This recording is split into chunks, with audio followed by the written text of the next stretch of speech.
Assalamualaikum warahmatullahi wabarakatuh. Saya Muhammad Rizky Febrianto dengan NIM 200-170 Teknik Perminyakan E. Pada kali ini saya membuat video kimia dasar 2 percobaan 2 judul membuat larutan desinfektan. Tujuan membuat larutan desinfektan alternatif dengan bahan dan alat yang mudah didapat. Dasar teori. Desinfektan dan antiseptik memiliki sedikit perbedaan, walaupun sama-sama membunuh bakteri. Desinfektan adalah zat kimia yang mematikan sel vegetatif mikroorganisme penyebab suatu penyakit.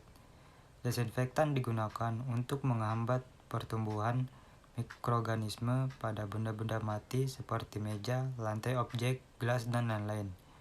Kelompok utama desinfektan adalah fenol, alkohol, aldehyde, halogen, logam berat, deterjen, dan komeslisator gas.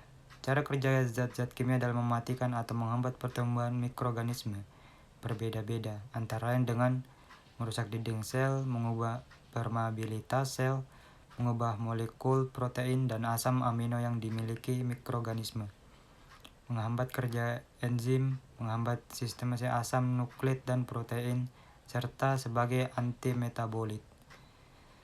Antiseptik adalah zat yang biasa digunakan untuk menghambat pertumbuhan dan membunuh mikroorganisme berbahaya (patogenik) yang terdapat pada permukaan tubuh luar makhluk hidup. Secara umum, antiseptik berbeda dengan obat-obatan maupun desinfektan. Obat-obatan seperti antibiotik misalnya membunuh mikroorganisme secara internal, sedangkan desinfektan berfungsi sebagai zat untuk membunuh mikroorganisme yang terdapat pada benda yang tidak bernyawa. Alat dan bahan. Alat yang pertama yaitu botol semprot, kedua ada wadah untuk air, dan bahannya itu pemutih pakaian. Pertama-tama siapkan air sebanyak 1 liter ke dalam wadah dan tuangkan di dalam wadah. Yang kedua yaitu menuangkan pemutih pakaian sebanyak 30 ml ke dalam air putih.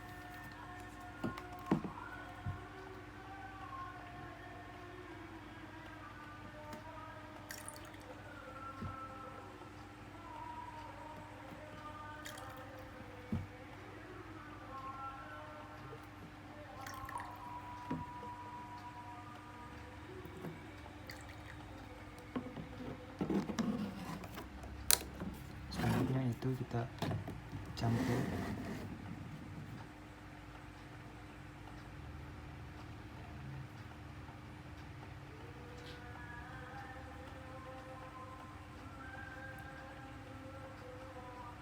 kemudian jika sudah tercampur rata, masukkan ke dalam botol semprot.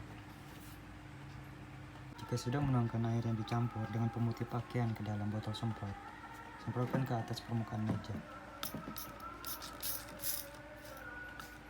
dan biarkan sampai mengering.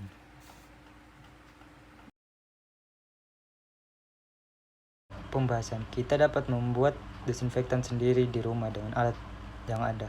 Mengapa harus memakai bahan pemutih pakaian? Karena pemutih pakaian mengandung 5% sodium hypochlorite yang mampu membunuh virus dan bakteri. Jadi tidak perlu campuran bahan lainnya, dan itu sudah standar pemakaian WHO. Jika ada salah mencampur bahan, akan berakibat fatal, bahkan kematian. Desinfektan dianjurkan untuk digunakan ke benda yang mati, seperti meja, kursi, dan lain-lain. Karena cairan ini bahaya bagi tubuh, baik itu mengenai kulit, mata, atau masuk ke pernapasan. Cairan ini hilang aktivitasnya jika terkena materi organik seperti muntahan, darah, atau cairan-cairan tubuh lainnya. Sodium hypochlorite dapat menjadi gas yang berbahaya jika terkena matahari. Jadi jika menyimpan desinfektan, jauhi dari cahaya matahari. Sodium hypochlorite ini cepat kadaluarsa. Semakin panas tempat penyimpanannya, maka semakin cepat masa kadaluarsanya. Kesimpulan, bakteri dapat dikendalikan dengan menggunakan desinfektan, yaitu senyawa kimia yang dapat mengurangi atau mematikan mikroba yang terdapat pada benda mati. Desinfektan adalah agen atau zat kimia yang digunakan untuk proses desinfeksi. Desinfeksi adalah yang bersifat membunuh, mencegah, atau memindahkan mikroba. Mekanisme pertumbuhan desinfektan terhadap mikroorganisme adalah sebagai berikut: kerusakan pada dinding sel, perubahan permeabilitas sel, perubahan molekul protein, dan penghambat kerja enzim. Dalam praktikum ini, desinfektan yang kami gunakan yaitu pemutih pakaian. Tidak dapat memastikan virus mati 100% karena masih ditemukan beberapa bakteri dan virus. Terima kasih. Bila ada kesalahan dan kata, mohon maaf. Assalamualaikum warahmatullahi wabarakatuh.